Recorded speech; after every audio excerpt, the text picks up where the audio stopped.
नमस्कार मंडळी, श्री स्वामी समर्थ। आज एक छोटासा विचार मनात आला आहे, तो तुमच्यासोबत शेअर करावासा वाटतो। आपण सगळेच मंदिरात जातो, भगवंताची पूजा करतो, पंचारती करतो, नैवेद्य अर्पण करतो, कधी वस्त्र अर्पण करतो तर कधी फुलं वाहतो।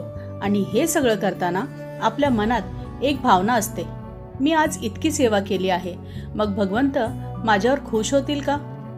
पण मंडळी, कधी असा विचार केला आहे का, ज्या भगवंताने आपल्याला घडवलं, ज्याने आपल्याला हा सुंदर संसार दिला, ज्याने आपल्याला अन्न, वस्त्र, घर आणि कुटुंब दिलं, त्या भगवंताला आपण अर्पण करत असलेली ही वस्तूंची सेवा खरंच आवश्यक असते का?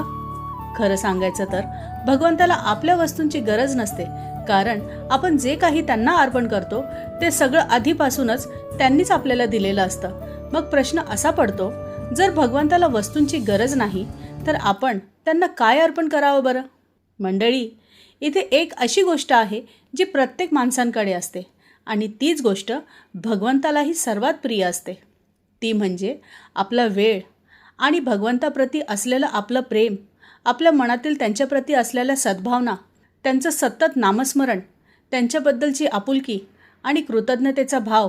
बस भगवंताला एवढंच अर्पण केलं तरी ते प्रसन्न होतात। आपल्या दैनंदिन कामातून थोडासा वेळ काढून भगवंतासमोर नम्रतेनं उभं राहणं, त्यांचं नामस्मरण करणं, त्यांचं नाम घेणं, चालताना, फिरताना, काम करताना मनात सतत त्यांचं स्मरण करणं आणि त्यांच्याप्रती कृतज्ञ भाव ठेवणं, हीच खरी भक्ती आहे।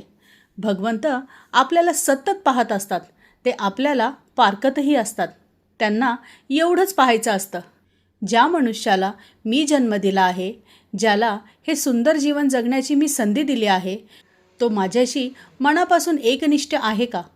म्हणून मंडळी, अखंड भगवंताचं नामस्मरण करत राहा, कारण या धर्तीवर मिळालेला हा मनुष्यजन्म फक्त संसार करण्यासाठी नाही, तर भगवंताच्या स्मरणाने आपलं जीवन सार्थक करण्यासाठी आहे। तर मंडळी, कसा वाटला हा एक छोटासा विचार? आवडला असेल तर नक्की लाईक करा आणि अशाच भक्तिमय व्हिडिओसाठी माझ्या चॅनलला फॉलो करायला विसरू नका। भेटूयात आणखी एका नवीन भक्तिमय व्हिडिओसोबत। तोपर्यंत श्री गुरुदेव दत्त, श्री स्वामी समर्थ महाराज की जय।